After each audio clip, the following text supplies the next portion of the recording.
ಅವ್ನು ಹೆಂಗ್ ಹೋಗ್ತಾ ನೋಡ್ತೀನಿ ಅವನಿಗೆ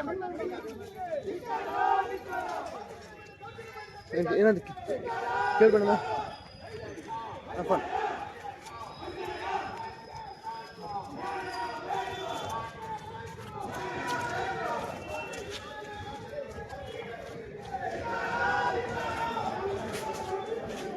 ಅಣ್ಣ ನಮ್ಮೇನಿಲ್ಲಲ್ಲ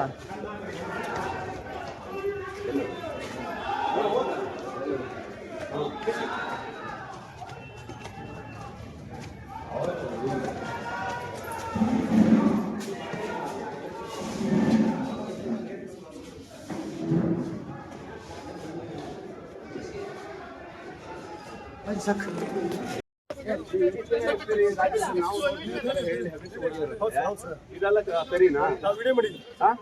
ಇಲ್ಲಿದೆ ವಿಡಿಯೋ ಇದೆ, ನಿಮ್ಮ ಹತ್ರ ಎಷ್ಟು ದಿನ ಇರ್ತಾರೆ ಪೊಲೀಸರು? ನಾನು ನೋಡ್ಕೊತೀನಿ ಅಂತ ಹೇಳಿ ಹೋಗಿದ್ದಾರಂತಲ್ಲ, ಕಳಿಸಿದ್ರು. ಮತ್ತೆ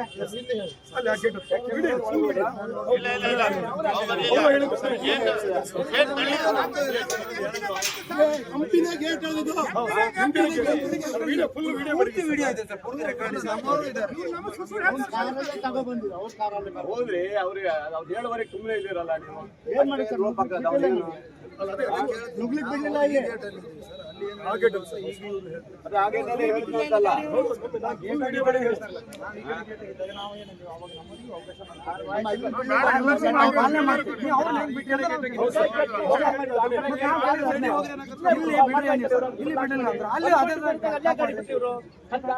ಫುಲ್ ಲಾಕ್ ಮಾಡಿ ಹೋಯ್ತಲ್ಲ, ಇದೊಂದೇ ಗಡ್ಡೆ ಓಪನ್ ಇದ್ದು ಇಲ್ಲೇ ಬರ್ಬೋಯ್ತಲ್ಲ. ನಿಮ್ ಗಾಡಿ ಬಂದಿಲ್ವಾ? ಬಂದವಲ್ಲ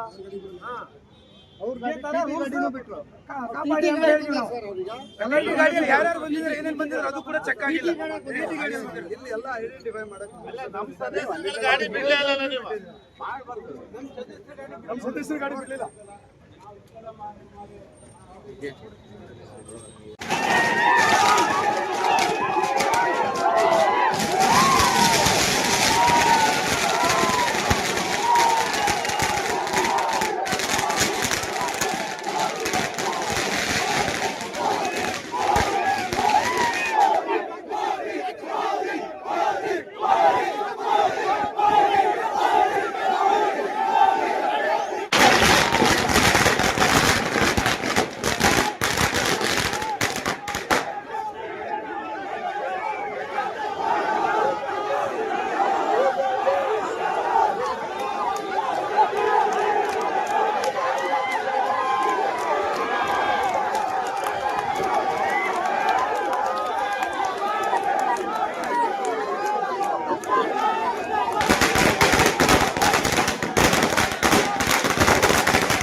ಬಿಟ್ಟಿದ್ದಾರೆ ಪ್ರೈವೇಟ್ ಗಾಡಿಗಳನ್ನು ಹೇಗೆ ಬಿಟ್ರು ನೀವು?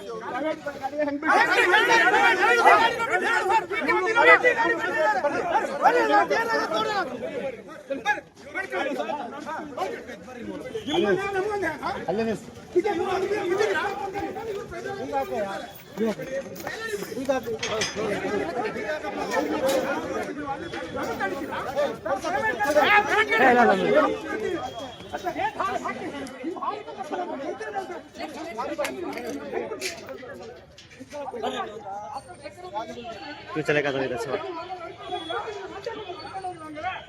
ಅವರೆಲ್ಲ कैंडिडेट ಬಿಜೆಪಿಯ ಸದಸ್ಯರ ಆಗಮನ ನಾಮಿನೇಷನ್ ಟೈಮ್ ಮಾಡಕ್ಕೆ ಬರ್ತಾ ಇದ್ದಾರೆ. ಮೈತ್ರಿ ಪಾರ್ಟಿ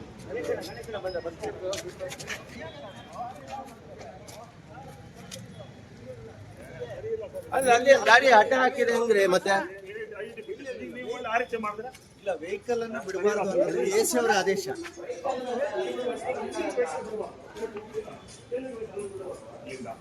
ಕಾಂಗ್ರೆಸ್ ಆಫೀಸ್ ಮಾಡಿದ್ರೆ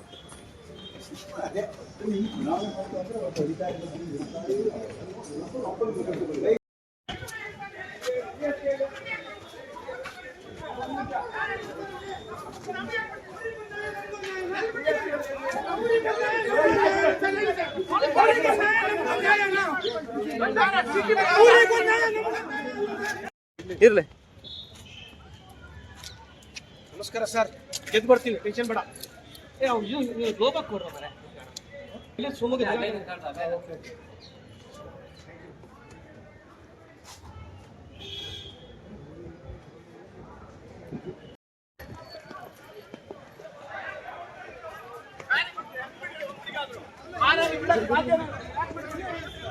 ಇಲ್ಲ ನಡ್ಕೊಂಡು ಹೋಗ್ಬೇಕು.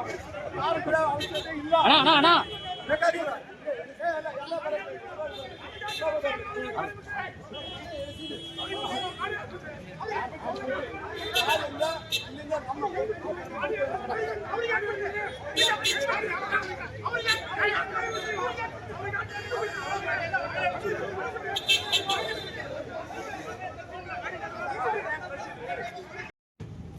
ಈ ಚುನಾವಣೆಯಲ್ಲಿ ನಮ್ಮ ಪಕ್ಷಕ್ಕೆ 17 ಜನರು ಗೆದ್ದಿದ್ದಾರೆ. 17 + 1 18 ಮತಗಳು ಬರ್ತವೆ. ಒಟ್ಟು 33 ಓಟ್ ಆಗ್ತದೆ. MLA ಸೇರಿ MP ಸೇರಿ ಅವರಿಗೂ ಒಂದು ಮತ ಓಟ್ ಇದೆ. ನಾವು ಮೆಜಾರಿಟಿ ಇದ್ದೇವೆ, ಬಹುಮತ ಇದೆ, ಜನರ ಸಹಮತ ಇದೆ. ಹಾಗಾಗಿ ನಾವು ಗೆಲ್ತೇವೆ. ನಮ್ಮ ಪಕ್ಷದಿಂದ ಅಧ್ಯಕ್ಷ ಅಭ್ಯರ್ಥಿಯಾಗಿ ಮೈತ್ರಿ ಪಾಟೀಲ್ ಅವರು ಹಾಗೂ ಉಪಾಧ್ಯಕ್ಷ ಸ್ಥಾನಕ್ಕೆ ಶ್ರೀಮತಿ ಸವಿತಾ ವಾಸು ಅವರು ನನ್ನ ಕಂಟೆಸ್ಟ್ ಮಾಡಿದ್ದಾರೆ. ನಾವು ಈಸಿಯಾಗಿ ಗೆಲ್ತೇವೆ. ಕಾಂಗ್ರೆಸ್ನವರು ಅವ್ರು ಇರೋದೇ ಬರೀ 9 ಸೀಟು. 9ರಲ್ಲಿ ಅವ್ರು 15, 16, 17 ಹೇಗೆ ಮಾಡ್ತಾರೋ ನಂಗೆ ಗೊತ್ತಿಲ್ಲ. ವಾಮ ಮಾರ್ಗದಿಂದ ಗೆಲ್ತಕ್ಕಂಥ ಪ್ರಯತ್ನ ಮಾಡಿದ್ದಾರೆ ಅಂತ ಕಾಣುತ್ತೆ. ನೋಡಿದೆ ನಿಮ್ಮ ಮೀಡಿಯಾದಲ್ಲಿ ಈಗಾಗಲೇ MLA ಆದವರು ಒಬ್ಬರು ಸಿಟ್ಟಿಂಗ್ MLA ಪೊಲೀಸರ ಮೇಲೆ ಕೂಗಾಡ್ತಾರೆ. ಹೇಗೆ ನಡ್ಕೊಂಡು ಅವ್ನಿಗೆ ಬಿಟ್ರಿ, ಹೇಗೆ ಕಾರಲ್ಲಿ ಬಿಟ್ರಿ ಅಂತ. ಸದಸ್ಯರಾದವರೊಬ್ಬರು ತಾನು ಮತದಾನ ಮಾಡಲಿಕ್ಕೆ ಕಾರಲ್ಲಾದರೂ ಹೋಗ್ಬೋದು, ಬೈಕಲ್ಲಾದರೂ ಹೋಗ್ಬೋದು, ಹೇಗೂ ಬರ್ಬೋದು ಮತದಾನ ಕ್ಷೇತ್ರಕ್ಕೆ, ಅಂದರೆ ಚುನಾವಣೆ ನಡೆಯುವ ಸ್ಥಳಕ್ಕಲ್ವೇ. ಇವರು ಹೇಗೆ ಬಿಟ್ರಿ ಬರ್ರೋ ಅಂತ. ನಮ್ಮ ಪಕ್ಷದಿಂದ ಯಾರೊಬ್ಬರು ಸದಸ್ಯರು ಅಲ್ದಿದ್ದವರು ಆ ಕಡೆ ಹೋಗಿಲ್ಲ, ಈ ನಿಷೇಧಿತ ಪ್ರದೇಶಕ್ಕೆ ಹೋಗಿಲ್ಲ. ಚುನಾವಣೆ ನಡೆಯುವ ಪ್ರದೇಶಕ್ಕೆ ನಮ್ಮ ಪದಾಧಿಕಾರಿಗಳಾಗಲಿ ಯಾವುದೇ ಪಕ್ಷದ ಕಾರ್ಯಕರ್ತರು ಹೋಗಿಲ್ಲ. ಅಲ್ಲಿ ಹೋಗಿರೋರು ನಮ್ಮ ಸದಸ್ಯರುಗಳು, ನಗರಸಭೆಯ ಸದಸ್ಯರು. ಅವ್ರನ್ನ ಯಾಕೆ ನಡೆಸ್ಕೊಂಡು ಹೋಗಲಿಲ್ಲ? ಯಾಕೆ ನಡೆಸ್ಕೊಂಡು ಹೋಗ್ಬೇಕು ಅಂತ ಇಲ್ಲಿ ಕಾನೂನಿದೆ? ಹೇಗೂ ಹೋಗ್ಬೋದು. ಅವರಿಗೆ ಆರೋಗ್ಯ ಸರಿ ಇರಲ್ಲ, ಇನ್ನೊಬ್ರಿಗೆ ಏನೋ ಆಗಿರುತ್ತೆ, ಇನ್ನೊಬ್ರಿಗೆ ವಯಸ್ಸಾಗಿರುತ್ತೆ, ಇನ್ನೊಂದೇನೋ ಕಾರಣಗಳಿರುತ್ತೆ. ಇವರು ಬಂದು ಪೊಲೀಸರ ಮೇಲೆ ಕೂಗಾಡೋದನ್ನು ನೋಡಿದೆ ನಾನು. ಅದು ಅವರ ಅವಿವೇಕತನವನ್ನು ತೋರಿಸುತ್ತೆ, ಅವ್ರ ಮೆಚ್ಯೂರಿಟಿಯನ್ನು ತೋರಿಸುತ್ತೆ. ಪೊಲೀಸರ ಮೇಲೆ ಹೇಗೆ ಬಿಟ್ರಿ ಅಂದರೆ ಮತದಾನ ಮಾಡೋಕ್ಕೆ ಸರ್ಕಾರ ಅವಕಾಶ ಮಾಡಿಕೊಟ್ಟಿದೆ, ಪ್ರಜಾಪ್ರಭುತ್ವ ವ್ಯವಸ್ಥೆಯಲ್ಲಿ ಇದ್ದೀವಿ, ಅವ್ರು ಹೋಗಿದ್ದಾರೆ. ಅವ್ರನ್ನ ಹೇಗೆ ಬಿಟ್ರಿ ಅಂತ ಅಸಂಬದ್ಧವಾಗಿ ಮಾತಾಡೋದನ್ನು ತಮ್ಮ ಮಾಧ್ಯಮದ ಮೂಲಕ ನೋಡಿದ್ವಿ. ಇದಕ್ಕೆ ಅವರು ವಿಚಲಿತರಾಗಬಾರ್ದು, ಊರಿನ ಅಭಿವೃದ್ಧಿ ಕಡೆ ಗಮನ ಕೊಡಲಿ. ಈ ಚುನಾವಣೆಯಲ್ಲಿ ನಾವು ಗೆಲ್ತೇವೆ ಅಂತೇಳಿ ಹೇಳಿ ಗೆಲ್ಲುವವರಿಗೆ ಶುಭವಾಗಲಿ ಅಂತ ಹಾರೈಸ್ತೇನೆ. ಮತ್ತು ನಿಮ್ಮೆಲ್ಲರ ಸಹಕಾರಕ್ಕೂ ನಾನು ಅಭಿನಂದಿಸ್ತೇನೆ. ನಮ್ಮೆಲ್ಲ ಕಾರ್ಯಕರ್ತರು ಹಿಂದೆ 17 ಕ್ಷೇತ್ರಗಳನ್ನು ಗೆಲ್ಲಿಸ್ಕೊಟ್ಟಿದ್ರು, ಅವರಿಗೂ ಕೂಡ ಅಭಿನಂದಿಸ್ತೇನೆ. ಪಕ್ಷೇತರ ಸದಸ್ಯರು ಕೂಡ ಒಂದಿಬ್ಬರು ನಮಗೆ ಬೆಂಬಲಿಸ್ತಿದ್ದಾರೆ. ಮೋದಿಯವರನ್ನು, BJPಯನ್ನು, ಸ್ಥಳೀಯ ಯಡಿಯೂರಪ್ಪನವ್ರನ್ನ ಮತ್ತು ನಮ್ಮ ಪಕ್ಷವನ್ನು ಈ ಊರಿನ ಮಟ್ಟಿಗೆ ಬೆಂಬಲಿಸ್ತಿದ್ದಾರೆ. ಅವರು MP ರಾಘವೇಂದ್ರ ಅವ್ರ ನಾಯಕತ್ವ ಅವರು ಕೂಡ ಬಂದಿದ್ದಾರೆ. ಹೀಗೆ ನಾವು 100ಕ್ಕೆ 100 ಗೆಲ್ತೇವೆ, ಈಸಿ ಗೆಲ್ತೇವೆ. ಆದರೆ ಅವರು ಆ ಥರ ಅಪ್ಸೆಟ್ ಆಗಿ ಕೂಗಾಡಿ ಪೊಲೀಸರ ಮೇಲೆ, ಅವ್ರು ನಮ್ಮದೇ ಪೊಲೀಸ್, ಅವ್ರದ್ದೇ ಪೊಲೀಸು, ಅವ್ರ ಮೇಲೆ ಕೂಗಾಡಿದ್ರೆ ಅವ್ರೇನು ಮಾಡ್ತಾರೆ? ಹೇಗೆ ನಡೆಸಿ ಬಿಟ್ಟರೆ ಕಾರಲ್ಲಿ ಹೇಗೆ ಹೋದ್ರು ಅಂತ. ಕಾರಲ್ಲಿ ಹೋಗ್ತಾನೆ, ಬಸ್ಸಲ್ಲಿ ಹೋಗ್ತಾನೆ, ರೈಲಲ್ಲಿ ಬರ್ತಾರೆ. ಇದೆಲ್ಲ ಸಹಜ. ಇಷ್ಟು ಗೊತ್ತಿಲ್ವೇ ಜ್ಞಾನ ಇಲ್ದಿರೋರು ಆ ಥರ ಕೂಗಾಡೋದು ಸರಿಯಲ್ಲ ಅಂತ ಖಂಡಿಸ್ತೇನೆ. ಮತ್ತು ಅವರಿಗೆ ಕಾನೂನು ನಿನ್ನೆ ಕೂಡ ಯಾರೋ ಒಬ್ರು ವಾಟ್ಸಪ್ಪಲ್ಲಿ ಹಾಕಿದ್ರು, ಅವರು ಅಸಂಬದ್ಧ ನನ್ನ ಆಫೀಸ್ ಬಿಸ್ನೆಸ್ ಅಂತ ಹೇಳ್ತೇವೆ. ಅವ್ರ ವ್ಯಾಪಾರ ಅಲ್ಲ ಅದು, ಅವ್ರ ಉದ್ಯೋಗ ಅಲ್ಲ ಅದು, ಅವ್ರಿಗೆ ಸಂಬಂಧ ಇಲ್ದಿರೋದು. ವಾಟ್ಸಪ್ಪಲ್ಲೆಲ್ಲ ಬಂದಿತ್ತು ನೋಡಿದೆ. ಇವತ್ತು ಹಾಗೆ ಹೇಗೆ ಹೋಗ್ಬೇಕು ಅಂತ ಇವ್ರು ಯಾರು ಹೇಳಕ್ಕೆ? ಇವರು ಯಾಕೆ ಸದಸ್ಯರು ಅಲ್ದಿದ್ದವ್ರನ್ನೆಲ್ಲ ಕರ್ಕೊಂಡು ಗುಂಡಾಗಿರಿ ಮಾಡ್ತಿದ್ದಾರೆ? ಈ ಗುಂಡಾಗಿರಿ ಎಲ್ಲ ನಡೆಯೋದಿಲ್ಲ, ಬಹಳ ದಿನ ನಡೆಯೋದಿಲ್ಲ, ಇವತ್ತು ನಡೆಯೋದಿಲ್ಲ.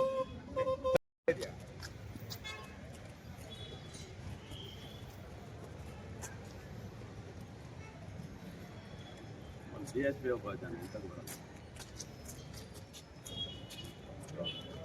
ಕಾಯ್ದಿರಿಸಿದ ಜಾಗ.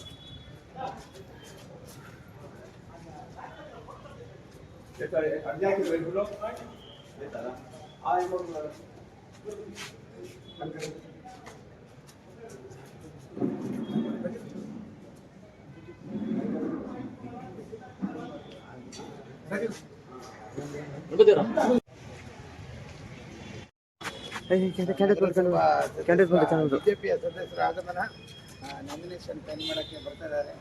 ಮೈತ್ರಿ ಪಾರ್ಟಿ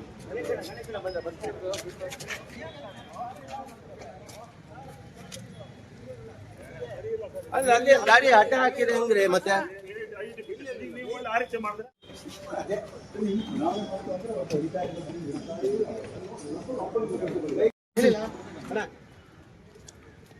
ಸತೀಶ್ ಸೈಡಿಗೆ ಬರೋದು ಎಲ್ಲ ಒಟ್ಟಿಗೆ ಬರ್ಬಾರ್ದೆ. ಸೈಡಿಗೆ ಹೋಗ್ರೆ ಅವ್ರ ಬಿಡಕ್ಕೆ ಆ ಕಡೆ ಹಣ ಸೈಡಿಗೆ ಸತೀಶ್ ಏನು ಮಾಡ್ತಾರೆ?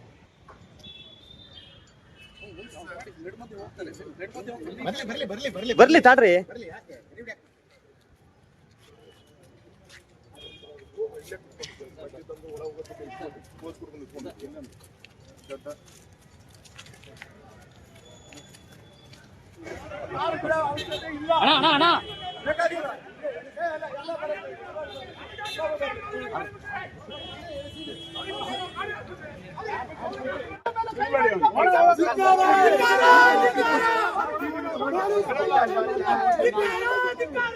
ಅವ್ನು ಹೆಂಗ್ ಹೋಗ್ತಾನೆ ನೋಡ್ತೀನಿ ಅವನಿಗೆ.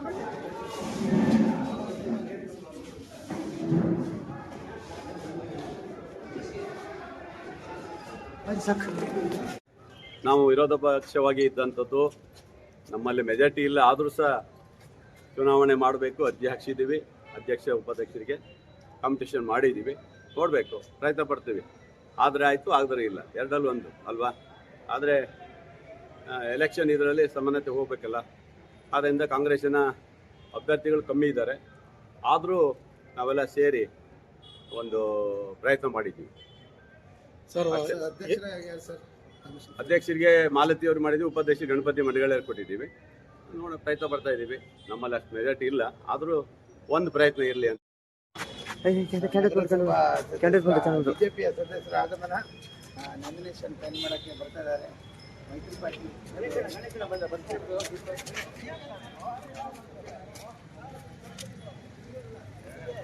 ಅಲ್ಲಿ ಗಾಡಿ ಅಡ್ಡ ಹಾಕಿದ್ರೆ ಹೆಂಗ್ರಿ ಮತ್ತೆ? ಇಲ್ಲ, ವೆಹಿಕಲ್ ಅನ್ನು ಬಿಡಬಾರ್ದು ಅನ್ನೋದು ಎಸಿ ಅವರ ಆದೇಶ.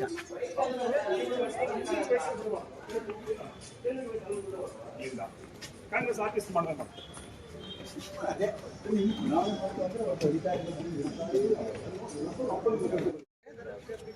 ಸೈಡಿಗೆ ಹೋಗ್ರೆ ಅವ್ರ ಬಿಡಕ್ಕೆ ಆ ಕಡೆ ಹಣ ಸೈಡಿಗೆ ಸತೀಶ್ ಏನು ಮಾಡ್ತಾರೆ?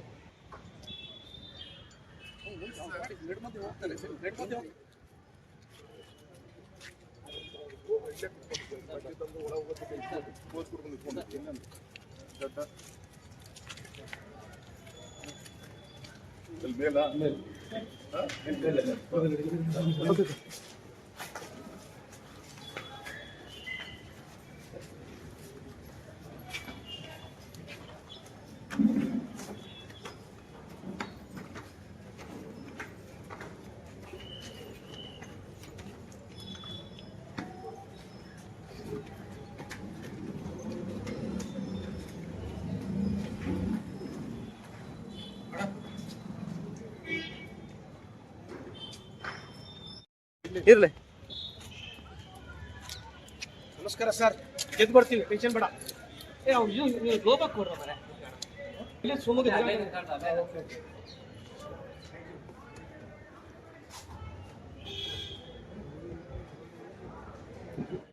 ಕೊನೆ ಆಟ ಕೊನೆ ಆಟ ಕೊನೆ ಆಟ ಕೊನೆ.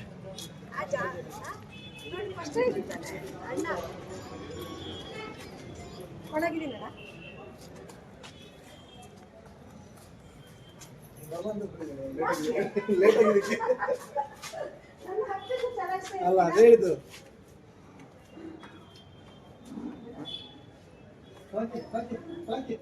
ದಿಕ್ಕೆ ಬದಲಾಗುವ ರೀತಿ ಈಗ ಕಾಣ್ತಾ ಇದ್ದೀವಿ.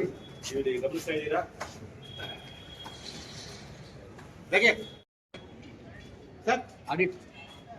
ಆಡಿಟ್ರ್ ಐ ಡಿ ಕಾರ್ಡ್ ಇಲ್ಲಲ್ಲ ಅದಕ್ಕೆ ಹೇಳಿದ್ದು. ತಾವು ನೀವು ಅವ್ರ ಆಡಿಟ್ರು ತಾವು ಕೊನೆ ಆಟ ಕೊನೆ ಆಟ ಕೊನೆ ಆಟ ಕೊನೆ.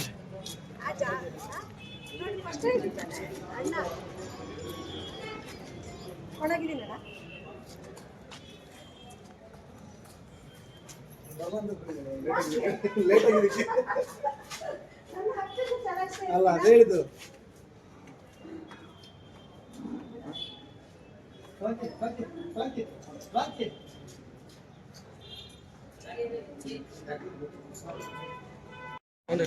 ಸರ್ ಚುನಾವಣೆ ನಾವು ವಿರೋಧ ಪಕ್ಷವಾಗಿ ಇದ್ದಂಥದ್ದು, ನಮ್ಮಲ್ಲಿ ಮೆಜಾರಿಟಿ ಇಲ್ಲ, ಆದರೂ ಸಹ ಚುನಾವಣೆ ಮಾಡಬೇಕು, ಅರ್ಜಿ ಹಾಕ್ಸಿದ್ದೀವಿ. ಅಧ್ಯಕ್ಷ ಉಪಾಧ್ಯಕ್ಷರಿಗೆ ಕಾಂಪಿಟೇಷನ್ ಮಾಡಿದ್ದೀವಿ, ನೋಡಬೇಕು, ಪ್ರಯತ್ನ ಪಡ್ತೀವಿ. ಆದರೆ ಆಯಿತು, ಆಗದ್ರೆ ಇಲ್ಲ, ಎರಡಲ್ಲೂ ಒಂದು ಅಲ್ವಾ. ಆದರೆ ಎಲೆಕ್ಷನ್ ಇದರಲ್ಲಿ ಸಮಾನತೆ ಹೋಗಬೇಕಲ್ಲ, ಆದ್ದರಿಂದ ಕಾಂಗ್ರೆಸ್ಸಿನ ಅಭ್ಯರ್ಥಿಗಳು ಕಮ್ಮಿ ಇದ್ದಾರೆ. ಆದರೂ ನಾವೆಲ್ಲ ಸೇರಿ ಒಂದು ಪ್ರಯತ್ನ ಮಾಡಿದ್ದೀವಿ. ಅಧ್ಯಕ್ಷರಿಗೆ ಮಾಲತಿಯವರು ಮಾಡಿದ್ವಿ, ಉಪಾಧ್ಯಕ್ಷರಿಗೆ ಗಣಪತಿ ಮಂಡಳಿಗೆ ಕೊಟ್ಟಿದ್ದೀವಿ. ಪ್ರಯತ್ನ ಪಡ್ತಾ ಇದ್ದೀವಿ. ನಮ್ಮಲ್ಲಿ ಅಷ್ಟು ಮೆಜಾರಿಟಿ ಇಲ್ಲ, ಆದರೂ ಒಂದು ಪ್ರಯತ್ನ ಇರಲಿ ಅಂತ ಅಷ್ಟೇ. ಸರ್, ಟಿಟಿನ ಬಿಡ್ಬೇಕಾದ್ರೆ ಎಂ ಪಿ ರಾಘವೇಂದ್ರ ಅವರು ನೀವು ಎಷ್ಟು ದಿವಸ ಇರ್ತೀರಿ ಪೊಲೀಸರು? ನಾನು ನೋಡ್ತೀನಿ. ಅದೇನೇ ಮಾತಾಡ್ತಾ ಇದ್ದೆ, ಬನ್ನಿ.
ಬಿಜೆಪಿಯ ಸದಸ್ಯರ ಆಗಮನ, ನಾಮಿನೇಷನ್ ಪೆನ್ ಮಾಡಕ್ಕೆ ಬರ್ತಾ ಇದ್ದಾರೆ.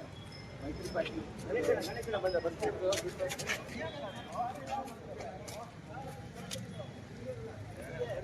ಅಲ್ಲಿ ಗಾಡಿ ಅಡ್ಡ ಹಾಕಿದ್ರೆ ಹೆಂಗ್ರಿ? ಮತ್ತೆ ಇಲ್ಲ, ವೆಹಿಕಲ್ ಅನ್ನು ಬಿಡಬಾರ್ದು ಅನ್ನೋದು ಎಸಿ ಅವರ ಆದೇಶ.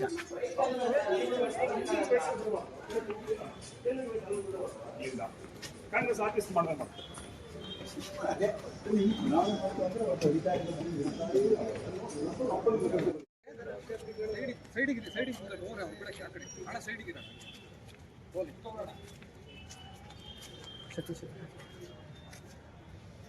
ಏನು ಮಾಡ್ತಾರೆ?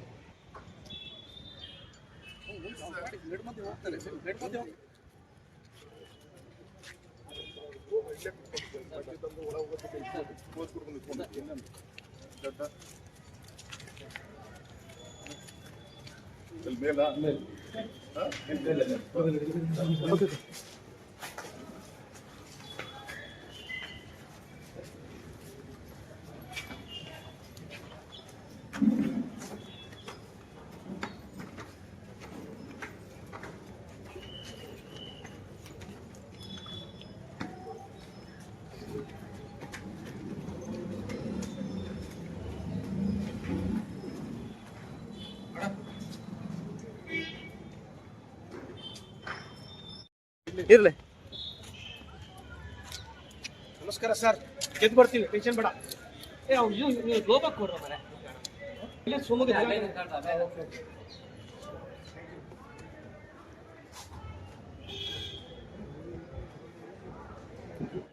ಕೊನೆ ಆಟ ಕೊನೆ ಆಟ ಕೊನೆ ಕೊನೆ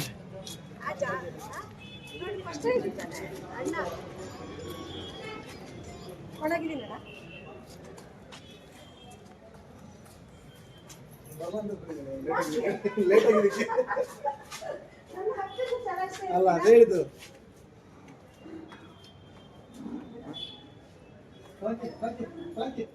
ದಿಕ್ಕೆ ಬದಲಾಗುವ ರೀತಿ ಈಗ ಕಾಣ್ತಾ ಇದ್ದೀವಿ. ಇಲ್ಲಿ ಗಮನಿಸ್ತಾ ಇದ್ದೀರಾ?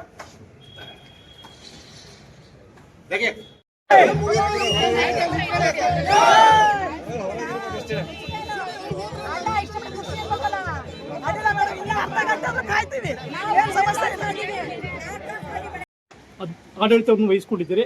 ನೀವು ಮೊದಲು ಸಾಗರದ ನಾಗರಿಕರಿಗೆ ಏನು ಹೇಳಲಿಕ್ಕೆ ಬಯಸ್ತೀರಿ? ಸರ್, ನಾನು ಮೊಟ್ಟ ಮೊದಲನೇದಾಗಿ ನನಗೆ ಇದು ನನ್ನ ಗೆಲುವಲ್ಲ, ಪಕ್ಷದ ಗೆಲುವು ಅಂತ ಹೇಳಲಿಕ್ಕೆ ನಾನು ಇಚ್ಛೆ ಪಡ್ತೇನೆ. ಇದಕ್ಕಾಗಿ ನಮಗೆ ಸಹಕಾರವನ್ನು ನೀಡಿದಂತಹ ಸಂಸದರು, ಹಾಗೆ ಜಿಲ್ಲಾಧ್ಯಕ್ಷರು, ಶಾಸಕರು ಹಾಗೂ ನನ್ನೆಲ್ಲ ನಗರಸಭಾ ಸದಸ್ಯರಿಗೆ ನಾನು ವೈಯಕ್ತಿಕವಾಗಿ ಮತ್ತು ಪಕ್ಷದ ಕಡೆಯಿಂದ ಅವರಿಗೆ ಧನ್ಯವಾದಗಳನ್ನು ಅರ್ಪಿಸ್ತೇನೆ. ಅದೇ ರೀತಿ ಎಲ್ಲ ಅಧಿಕಾರಿಗಳಿಗೂ ಕೂಡ ನಾನು ಧನ್ಯವಾದಗಳನ್ನು ತಿಳಿಸ್ತೇನೆ. ಹಾಗೂ ಆಡಳಿತಾಧಿಕಾರಿಯಾಗಿ ನನ್ನ ಜೊತೆಗೆ ಪ್ರೇಮಾ ಕಿರಣ್ ಸಿಂಗ್ ಅವರು, ಉಪಾಧ್ಯಕ್ಷರಾಗಿ ಸವಿತಾ ವಾಸು ಅವರು, ಹಾಗೂ ಎಲ್ಲ ಸತೀಶ್ರವರು, ಗಣೇಶಣ್ಣ, ನಮ್ಮ ನಗರ ಮಂಡಲದ ಅಧ್ಯಕ್ಷರಾದಂತಹ ಗಣೇಶ್ ಪ್ರಸಾದ್ರವರು, ಮಾಜಿ ನಗರಸಭಾ ಸದಸ್ಯರಾದಂತಹ ಮಧುರಾ ಶಿವಾನಂದ್ರವರು, ಹಾಗೂ ಎಲ್ಲ ನನ್ನ ಸಹೋದ್ಯೋಗಿಗಳು ಅಂದರೆ ಎಲ್ಲ ಮಹಿಳಾ ಕೌನ್ಸಿಲರ್ಗಳು ಕೂಡ, ಹಾಗೆ ಶ್ರೀನಣ್ಣವರು, ಪ್ರತಿಯೊಬ್ಬರು ಕೂಡ ಎಲ್ಲ ಹೆಸರನ್ನು ನಾನು ತಗೊಳ್ತಾ ಇದ್ದೀನಿ. ಎಲ್ಲ ನಗರಸಭಾ ಸದಸ್ಯರು ನನಗೆ ಸಹಕಾರನ ಕೊಟ್ಟಿದ್ದಾರೆ. ಅವರ ಗೆಲುವು ಇದು, ನನ್ನ ಗೆಲುವಲ್ಲ, ಪಕ್ಷದ ಗೆಲುವು. ಪಕ್ಷ ಏನು ಹೇಳುತ್ತೆ ಹಾಗೆ ನಾವು ಮುಂದಿನ ದಿನಗಳಲ್ಲೂ ನಡೆಕೊಳ್ತೀವಿ. ನಾವು ಭಾರತೀಯ ಜನತಾ ಪಾರ್ಟಿಯನ್ನು ಒಂದು ದೊಡ್ಡ ಪಕ್ಷದಿಂದ ಬಂದಿರತಕ್ಕಂಥವ್ರು. ಇದರಲ್ಲಿ ಪಕ್ಷ ಮತ್ತು ಸಂಘಟನೆ ಜೊತೆಗೆ ಆಡಳಿತವನ್ನು ಕೂಡ ನಾವು ಕೊಂಡೊಯ್ತೇವೆ. ಸಾಗರದ ಜನತೆಗೆ ಏನು ಹೇಳ್ತೀನಿ ಅಂತಂದರೆ, ಅಧಿಕಾರಾವಧಿ ಕಡಿಮೆ ಇದೆ, ಹಾಗೂ ಶಾಸಕರ ಸಹಕಾರ ಮತ್ತು ನಮ್ಮೆಲ್ಲರ ನಗರಸಭಾ ಸದಸ್ಯರ ಸಹಕಾರದಿಂದ ನಾವು ಮುಂದಿನ ದಿನಗಳಲ್ಲಿ ಒಳ್ಳೆಯ ಕೆಲಸವನ್ನು ನಾವು ಮಾಡ್ತೇವೆ. ಇದಕ್ಕಾಗಿ ಹೆಚ್ಚಿನ ಸಹಕಾರವನ್ನು ಕೊಟ್ಟಂಥ ಸಂಸದರು, ರಾಜ್ಯಾಧ್ಯಕ್ಷರು ಹಾಗೂ ಯಡಿಯೂರಪ್ಪಾಜಿಯವರಿಗೂ ಕೂಡ ನಾನು ಧನ್ಯವಾದಗಳನ್ನು ತಿಳಿಸ್ತೇನೆ.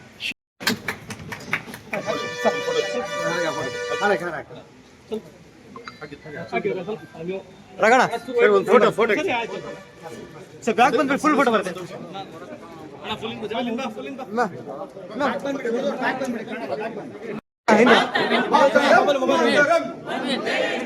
भारत माता की जय, भारत माता की जय, भारत माता की जय.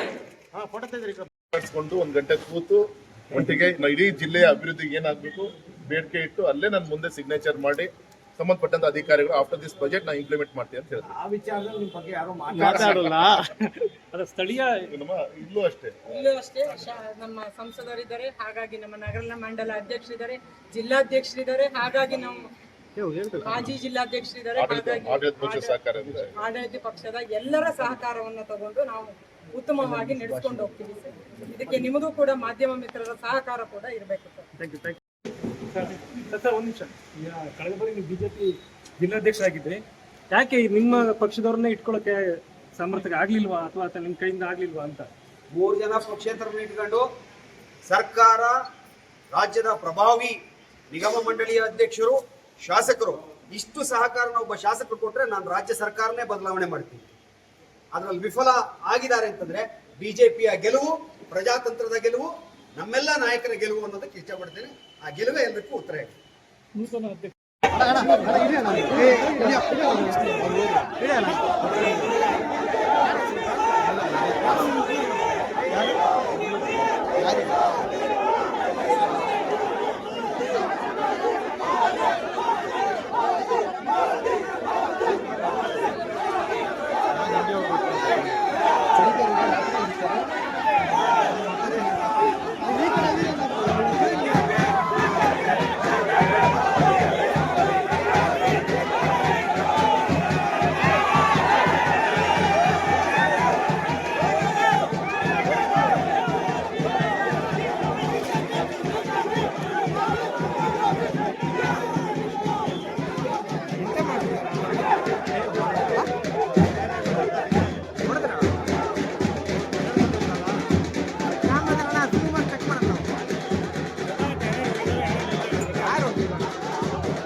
ಇರ್ತಾರೆ ಬಿಡಿ, ಕುತ್ಕೊಳ್ಳಿ. ಅಧಿಕಾರ ನಮ್ದು ಇದೆಯಲ್ಲ, ನಮ್ ಸರ್ಕಾರ ಇದೆ, ನಂದು ಅಧಿಕಾರ ಇದೆ, ಇವ್ರೆಲ್ಲರಿಗೂ ರಕ್ಷಣೆ ಇದೆ, ಏನ್ ಸಮಸ್ಯೆ ಇಲ್ಲ. ಆಯ್ತಾ? ನಾನ್ ಸೈನ್ ಮಾಡ್ಬೇಕಲ್ರಿ, ಏನೇ ಮಾಡ್ಬೇಕಾದ್ರೆ ನಾವು ಸಹಾಯ ಮಾಡ್ಬೇಕಾಗತ್ತೆ, ಅದರಿಂದ ಏನ್ ಸಮಸ್ಯೆ ಆಗೋದಿಲ್ಲ. ಅದರಿಂದ ಅಧಿಕಾರನ ಒಟ್ಟುಗೊಳಿಸೋ ಪ್ರಶ್ನೆ ನಂದಿಲ್ಲ. ನಾನು ಜನರ ಪರವಾಗಿ ಕೆಲಸ ಮಾಡಬೇಕು. ನಾವು ಅವ್ರ ಅಧ್ಯಕ್ಷರು ಸಪೋರ್ಟ್ ಕೊಡ್ತಾರೋ ಬಿಡ್ತಾರೋ ನನಗೆ ಸಂಬಂಧ ಇಲ್ಲ. ನಾವು ಮಾತ್ರ ಜನರ ಪರವಾಗಿ ಕೆಲಸ ಮಾಡ್ತೀವಿ.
ಈ ಚುನಾವಣೆಯಲ್ಲಿ ನಮ್ಮ ಪಕ್ಷಕ್ಕೆ 17 ಜನರು ಗೆದ್ದಿದ್ದಾರೆ. 17 + 1 18 ಮತಗಳು ಬರ್ತವೆ. ಒಟ್ಟು 33 ಓಟ್ ಆಗ್ತದೆ. MLA ಸೇರಿ MP ಸೇರಿ ಅವರಿಗೂ ಒಂದು ಮತ ಓಟ್ ಇದೆ. ನಾವು ಮೆಜಾರಿಟಿ ಇದ್ದೇವೆ, ಬಹುಮತ ಇದೆ, ಜನರ ಸಹಮತ ಇದೆ. ಹಾಗಾಗಿ ನಾವು ಗೆಲ್ತೇವೆ.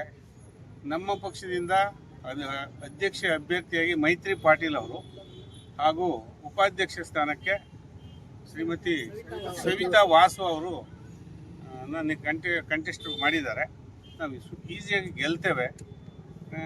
ಕಾಂಗ್ರೆಸ್ನವರು ಅವ್ರು ಇರೋದೇ ಬರೀ 9 ಸೀಟು. 9ರಲ್ಲಿ ಅವ್ರು 15, 16, 17 ಹ್ಯಾಕ್ ಮಾಡ್ತಾರೋ ನಂಗೆ ಗೊತ್ತಿಲ್ಲ. ವಾಮ ಮಾರ್ಗದಿಂದ ಗೆಲ್ತಕ್ಕಂಥ ಪ್ರಯತ್ನ ಮಾಡಿದ್ದಾರೆ ಅಂತ ಕಾಣುತ್ತೆ. ನೋಡಿದೆ ನಿಮ್ಮ ಮೀಡಿಯಾದಲ್ಲಿ ಈಗಾಗಲೇ MLA ಆದವರು ಒಬ್ಬರು ಸಿಟ್ಟಿಂಗ್ MLA ಪೊಲೀಸರ ಮೇಲೆ ಕೂಗಾಡ್ತಾರೆ. ಹೇಗೆ ನಡ್ಕೊಂಡು ಅವ್ನಿಗೆ ಬಿಟ್ರಿ, ಹೇಗೆ ಕಾರಲ್ಲಿ ಬಿಟ್ರಿ ಅಂತ. ಸದಸ್ಯರಾದವರೊಬ್ಬರು ತಾನು ಮತದಾನ ಮಾಡಲಿಕ್ಕೆ ಕಾರಲ್ಲಾದರೂ ಹೋಗ್ಬೋದು, ಬೈಕಲ್ಲಾದರೂ ಹೋಗ್ಬೋದು, ಹೇಗೂ ಬರ್ಬೋದು ಮತದಾನ ಕ್ಷೇತ್ರಕ್ಕೆ, ಅಂದರೆ ಚುನಾವಣೆ ನಡೆಯುವ ಸ್ಥಳಕ್ಕಲ್ವೇ. ಇವರು ಹೇಗೆ ಬಿಟ್ರಿ ಬರ್ರೋ ಅಂತ. ನಮ್ಮ ಪಕ್ಷದಿಂದ ಯಾರೊಬ್ಬರು ಸದಸ್ಯರು ಅಲ್ದಿದ್ದವರು ಆ ಕಡೆ ಹೋಗಿಲ್ಲ, ಈ ನಿಷೇಧಿತ ಪ್ರದೇಶಕ್ಕೆ ಹೋಗಿಲ್ಲ. ಚುನಾವಣೆ ನಡೆಯುವ ಪ್ರದೇಶಕ್ಕೆ ನಮ್ಮ ಪದಾಧಿಕಾರಿಗಳಾಗಲಿ ಯಾವುದೇ ಪಕ್ಷದ ಕಾರ್ಯಕರ್ತರು ಹೋಗಿಲ್ಲ. ಅಲ್ಲಿ ಹೋಗಿರೋರು ನಮ್ಮ ಸದಸ್ಯರುಗಳು, ನಗರಸಭೆಯ ಸದಸ್ಯರು. ಅವ್ರನ್ನ ಯಾಕೆ ನಡೆಸ್ಕೊಂಡು ಹೋಗಲಿಲ್ಲ? ಯಾಕೆ ನಡೆಸ್ಕೊಂಡು ಹೋಗ್ಬೇಕು ಅಂತ ಇಲ್ಲಿ ಕಾನೂನಿದೆ? ಹೇಗೂ ಹೋಗ್ಬೋದು. ಅವರಿಗೆ ಆರೋಗ್ಯ ಸರಿ ಇರಲ್ಲ, ಇನ್ನೊಬ್ರಿಗೆ ಏನೋ ಆಗಿರುತ್ತೆ, ಇನ್ನೊಬ್ರಿಗೆ ವಯಸ್ಸಾಗಿರುತ್ತೆ, ಇನ್ನೊಂದೇನೋ ಕಾರಣಗಳಿರುತ್ತೆ. ಇವರು ಬಂದು ಪೊಲೀಸರ ಮೇಲೆ ಕೂಗಾಡೋದನ್ನು ನೋಡಿದೆ ನಾನು. ಅದು ಅವರ ಅವಿವೇಕತನವನ್ನು ತೋರಿಸುತ್ತೆ, ಅವ್ರ ಮೆಚ್ಯೂರಿಟಿಯನ್ನು ತೋರಿಸುತ್ತೆ.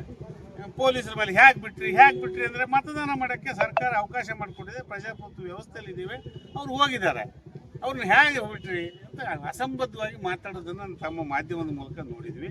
ಇದಕ್ಕೆ ಅವರು ವಿಚಲಿತರಾಗಬಾರ್ದು, ಊರಿನ ಅಭಿವೃದ್ಧಿ ಕಡೆ ಗಮನ ಕೊಡಲಿ. ಈ ಚುನಾವಣೆಯಲ್ಲಿ ನಾವು ಗೆಲ್ತೇವೆ ಅಂತೇಳಿ ಹೇಳಿ ಗೆಲ್ಲುವವರಿಗೆ ಶುಭವಾಗಲಿ ಅಂತ ಹಾರೈಸ್ತೇನೆ. ಮತ್ತು ನಿಮ್ಮೆಲ್ಲರ ಸಹಕಾರಕ್ಕೂ ನಾನು ಅಭಿನಂದಿಸ್ತೇನೆ. ನಮ್ಮೆಲ್ಲರ ಕಾರ್ಯಕರ್ತರು ಹಿಂದೆ 17 ಕ್ಷೇತ್ರಗಳನ್ನು ಗೆಲ್ಲಿಸ್ಕೊಟ್ಟಿದ್ರು, ಅವರಿಗೂ ಕೂಡ ಅಭಿನಂದಿಸ್ತೇನೆ. ಪಕ್ಷೇತರ ಸದಸ್ಯರು ಕೂಡ ಒಂದಿಬ್ಬರು ನಮಗೆ ಬೆಂಬಲಿಸ್ತಿದ್ದಾರೆ. ಮೋದಿಯವರನ್ನು, BJPಯನ್ನು, ಸ್ಥಳೀಯ ಯಡಿಯೂರಪ್ಪನವ್ರನ್ನ ಮತ್ತು ನಮ್ಮ ಪಕ್ಷವನ್ನು ಈ ಊರಿನ ಮಟ್ಟಿಗೆ ಬೆಂಬಲಿಸ್ತಿದ್ದಾರೆ. ಅವರು MP ರಾಘವೇಂದ್ರ ಅವ್ರ ನಾಯಕತ್ವ ಅವರು ಕೂಡ ಬಂದಿದ್ದಾರೆ. ಹೀಗೆ ನಾವು 100ಕ್ಕೆ 100 ಗೆಲ್ತೇವೆ, ಈಸಿ ಗೆಲ್ತೇವೆ. ಆದರೆ ಅವರು ಆ ಥರ ಅಪ್ಸೆಟ್ ಆಗಿ ಕೂಗಾಡಿ ಪೊಲೀಸರ ಮೇಲೆ, ಅವ್ರು ನಮ್ಮದೇ ಪೊಲೀಸ್, ಅವ್ರದ್ದೇ ಪೊಲೀಸು, ಅವ್ರ ಮೇಲೆ ಕೂಗಾಡಿದ್ರೆ ಅವ್ರೇನು ಮಾಡ್ತಾರೆ? ಹೇಗೆ ನಡೆಸಿ ಬಿಟ್ಟರೆ ಕಾರಲ್ಲಿ ಹೇಗೆ ಹೋದ್ರು ಅಂತ. ಕಾರಲ್ಲಿ ಹೋಗ್ತಾನೆ, ಬಸ್ಸಲ್ಲಿ ಹೋಗ್ತಾನೆ, ರೈಲಲ್ಲಿ ಬರ್ತಾರೆ. ಇದೆಲ್ಲ ಸಹಜ. ಇಷ್ಟು ಗೊತ್ತಿಲ್ವೇ ಜ್ಞಾನ ಇಲ್ದಿರೋರು ಆ ಥರ ಕೂಗಾಡೋದು ಸರಿಯಲ್ಲ ಅಂತ ಖಂಡಿಸ್ತೇನೆ. ಮತ್ತು ಅವರಿಗೆ ಕಾನೂನು ನಿನ್ನೆ ಕೂಡ ಯಾರೋ ಒಬ್ರು ವಾಟ್ಸಪ್ಪಲ್ಲಿ ಹಾಕಿದ್ರು, ಅವರು ಅಸಂಬದ್ಧ ನನ್ನ ಆಫೀಸ್ ಬಿಸ್ನೆಸ್ ಅಂತ ಹೇಳ್ತೇವೆ. ಅವ್ರ ವ್ಯಾಪಾರ ಅಲ್ಲ ಅದು, ಅವ್ರ ಉದ್ಯೋಗ ಅಲ್ಲ ಅದು, ಅವ್ರಿಗೆ ಸಂಬಂಧ ಇಲ್ದಿರೋದು. ವಾಟ್ಸಪ್ಪಲ್ಲೆಲ್ಲ ಬಂದಿತ್ತು ನೋಡಿದೆ. ಇವತ್ತು ಹಾಗೆ ಹೇಗೆ ಹೋಗ್ಬೇಕು ಅಂತ ಇವ್ರು ಯಾರು ಹೇಳಕ್ಕೆ? ಇವರು ಯಾಕೆ ಸದಸ್ಯರು ಅಲ್ದಿದ್ದವ್ರನ್ನೆಲ್ಲ ಕರ್ಕೊಂಡು ಗುಂಡಾಗಿರಿ ಮಾಡ್ತಿದ್ದಾರೆ? ಈ ಗುಂಡಾಗಿರಿ ಎಲ್ಲ ನಡೆಯೋದಿಲ್ಲ, ಬಹಳ ದಿನ ನಡೆಯೋದಿಲ್ಲ, ಇವತ್ತು ನಡೆಯೋದಿಲ್ಲ.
ಹೇಳ್ತೀರಿ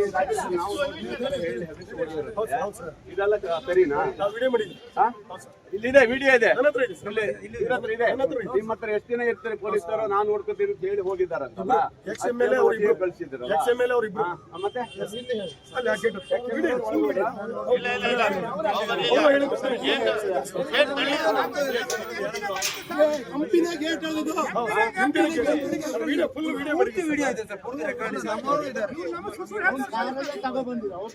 ಹೋಗ್ರಿ. ಅವ್ರಿಗೆ ಅವ್ರು ಹೇಳುವವರೆಗೆ ಸುಮ್ಮನೆ ಇದ್ದೀರಲ್ಲ ನೀವು. ಏನ್ ಮಾಡಿ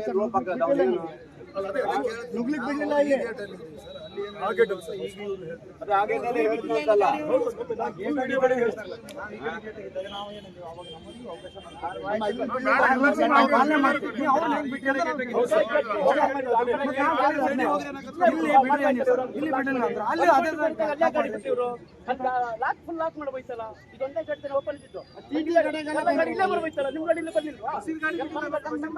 ಬಂದವಲ್ಲ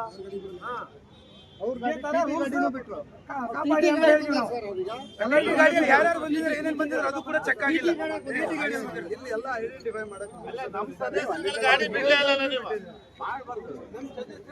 ಸದಸ್ಯರ ಗಾಡಿ ಬಿಡಲಿಲ್ಲ. ವಿರೋಧ ಪಕ್ಷಕ್ಕೆ ನಾವು ಅರ್ಜಿ ಹಾಕ್ತೋದ ಹೆಂಗ್ರಿ? ನಾವು ಅರ್ಜಿ ಹಾಕಿದ್ವಿ, ಫೈಟ್ ಮಾಡಿದ್ದೇನೆ, ಬಹಳ ಫೈಟ್ ಮಾಡಿದ್ದೆ. ಏನ್ ಮಾಡ್ತೀರಾ, MP ಅವ್ರು ಮನೆಗೆ ಹೋಗಿ ಇಟ್ಕೊಂಡ್ಬಿಟ್ರು, ಎಲ್ಲರನ್ನ ಕರ್ಕೊಂಡು ಹೋಗ್ಬಿಟ್ಟು. ಅದರಿಂದ ಸ್ವಲ್ಪ ಸಮಸ್ಯೆ ಆಗ್ಬಿಟ್ರೆ ಬೇರೆ ಏನಿಲ್ಲ. ನಮ್ಮ ಎಲ್ಲ ಸದಸ್ಯರು ಒಟ್ಟಾಗಿ ಇಲ್ಲ, ಫೇಲ್ಯೂರ್ ಆಗಿಲ್ಲ. ಸ್ವಲ್ಪ ಯಾರೋ ಒಂದೆರಡು ಜನ ಲಿಂಗಾಯತರು ಕ್ಯಾಂಡಿಡೇಟ್ ಮಾಡಿದ್ರು ಅವರು. ಅವಾಗ ಒಂದಿಷ್ಟು ಲಿಂಗಾಯತರು ಅವ್ರ ಪರವಾಗಿ ನಿಂತ್ಕೊಂಡ್ರು, ಬಿಟ್ರೆ ಏನಿಲ್ಲ. ಇಲ್ಲಾಂದ್ರೆ ಅದು ನಮಗೆ ಬರ್ತಾ ಇತ್ತು. ಲಿಂಗಾಯತರು ಕ್ಯಾಂಡಿಡೇಟ್ ಇಂದ ಲಿಂಗಾಯತರು ಪರವಾಗಿ ಹೋದ್ರು, ಆದ್ರಿಂದ ಆಗಿದೆ. MP ಅವರೇ ಕ್ಯಾಂಡಿಡೇಟ್, ಅವರು ಲಿಂಗಾಯತರ ಆಗಿದ್ರಿಂದ MP ಅವರು ಕ್ಯಾಂಡಿಡೇಟ್ ಆಗಿದ್ದರಿಂದ ಅವರು ಸ್ವಲ್ಪ ಒತ್ತು ಕೊಟ್ಟಿದ್ದಾರೆ.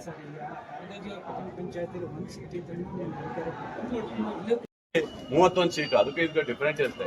ಇದು ದೊಡ್ಡ ಇದಲ್ವಾ, ನಗರಸಭೆ ಪಟ್ಟಣ ಪಂಚಾಯತ್ಗೂ ಅದಕ್ಕೂ ಇದಕ್ಕೂ ವ್ಯತ್ಯಾಸ ಬಹಳ ಇರುತ್ತೆ. ಅದು ತೊಂದರೆ ಆಗೋದು ಹಾಗೆ ಆಗುತ್ತೆ. ಅದಕ್ಕೆ ಪ್ರಯತ್ನ ಪಟ್ಟಿದೀವಲ್ಲ, ಇಷ್ಟೊಂದು ಫೈಟ್ ಮಾಡಿದೀವಿ ಅಂದ್ರೆ. ಬಿಜೆಪಿ 2 ಅಭ್ಯರ್ಥಿಗಳು ನಮ್ಮ ಪರವಾಗಿ ಬಂದಿದ್ದಾರೆ, ಇನ್ನೇನು ಅದಕ್ಕಿಂತ ಏನ್ ಬೇಕ್ರಿ? ಅಷ್ಟೇ. ಚಾಲೆಂಜ್ ಮಾಡ್ತೇನೆ ಇವತ್ತೇ, ಮುಂದೆ ಅಧಿಕಾರವನ್ನ ಗೋಪಾಲಕೃಷ್ಣ ಬೇಳೂರು ಇಲ್ಲಿ ಹಿಡದೇ ಹಿಡಿತಾನೆ. ಇವತ್ತೇ ಚಾಲೆಂಜ್ ಮಾಡ್ತೇನೆ, ಬರ್ಬೇಕಾದ್ರೆ. ಅವತ್ತು ಅಧಿಕಾರ ಇಲ್ದೇನೆ ಅಷ್ಟು ತಗೊಂಡಿದ್ದೀವಿ ನಾವು. ಇವತ್ತು ಸರ್ಕಾರ ನಮ್ದಿದೆ, ನಾನು ಅಧಿಕಾರದಲ್ಲಿದ್ದೇನೆ. ಅವ್ರು ಯಾರು ಬರ್ತಾರೆ ಬರಲಿ, ನಾನು ಚಾಲೆಂಜ್ ಮಾಡ್ತೇನೆ. ಮುಂದೆ ನಾವು ತಗೊಳ್ತೀವಿ. ಸರ್, ಬಿಜೆಪಿ ಆಪರೇಷನ್ ಕಮಲದ ಮೂಲಕ ಬಂದು ಅಧಿಕಾರಕ್ಕೆ ಕೊಡ್ತಿದೆ ಅಂತ ಹೇಳ್ತೀರಾ ಸರ್?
ಅವ್ನು ಹೆಂಗ್ ಹೋಗ್ತಾ ನೋಡ್ತೇನೆ ಅವನಿಗೆ.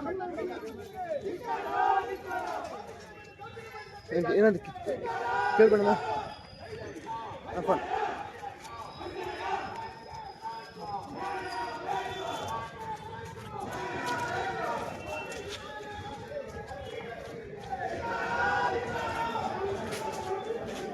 ಅಣ್ಣ, ನಮ್ದೇನಿಲ್ಲಲ್ಲ.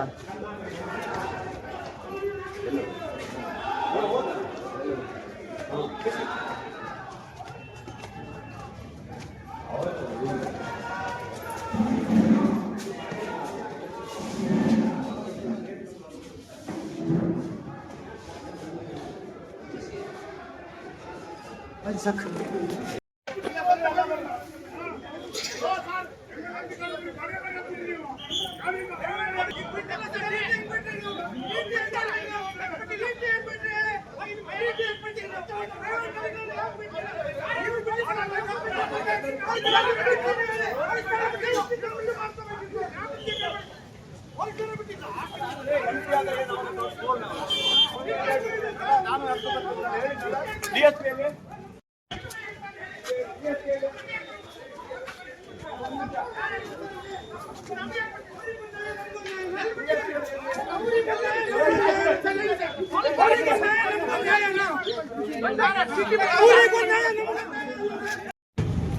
ಈ ಚುನಾವಣೆಯಲ್ಲಿ ನಮ್ಮ ಪಕ್ಷಕ್ಕೆ 17 ಜನರು ಗೆದ್ದಿದ್ದಾರೆ.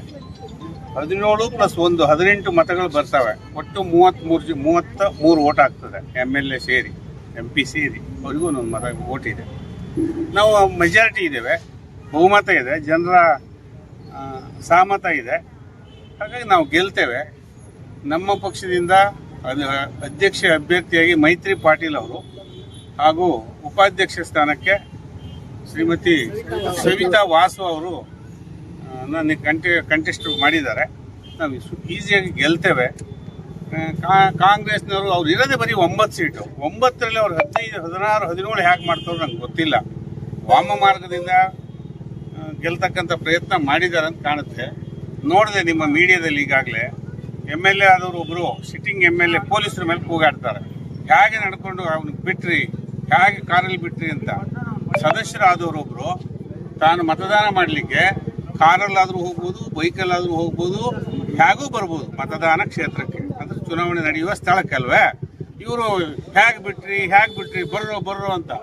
ನಮ್ಮ ಪಕ್ಷದಿಂದ ಯಾರೊಬ್ಬರು ಸದಸ್ಯರು ಅಲ್ದಿದ್ದವರು ಆ ಕಡೆ ಹೋಗಿಲ್ಲ, ನಿಷೇಧಿತ ಪ್ರದೇಶಕ್ಕೆ ಹೋಗಿಲ್ಲ. ಚುನಾವಣೆ ನಡೆಯುವ ಪ್ರದೇಶಕ್ಕೆ ನಮ್ಮ ಪದಾಧಿಕಾರಿಗಳಾಗಲಿ ಯಾವುದೇ ಪಕ್ಷದ ಕಾರ್ಯಕರ್ತರು ಹೋಗಿಲ್ಲ. ಅಲ್ಲಿ ಹೋಗಿರೋರು ನಮ್ಮ ಸದಸ್ಯರುಗಳು, ನಗರಸಭೆಯ ಸದಸ್ಯರು.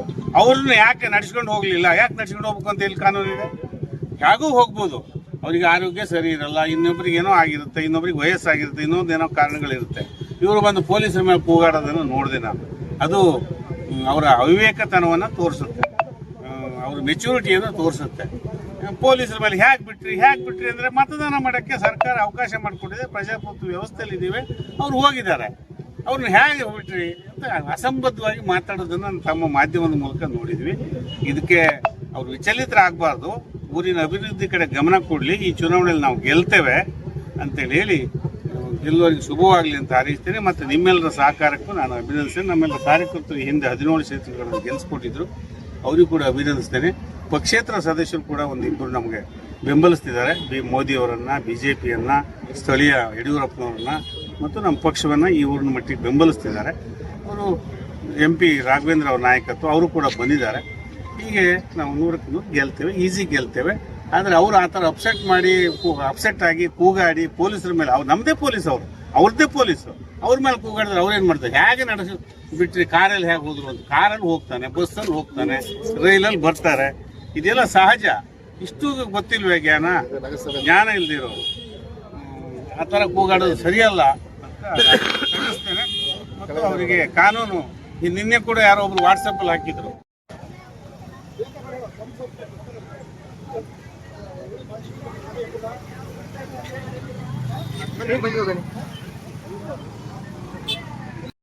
ಬಿಟ್ಟಿದ್ದಾರೆ ಸರ್, ಪ್ರೈವೇಟ್ ಗಾಡಿಗಳನ್ನು ಬಿಟ್ಟಿದ್ದಾರೆ. ಪ್ರೈವೇಟ್ ಗಾಡಿಗಳನ್ನು ಹೇಗೆ ಬಿಟ್ರು ನೀವು?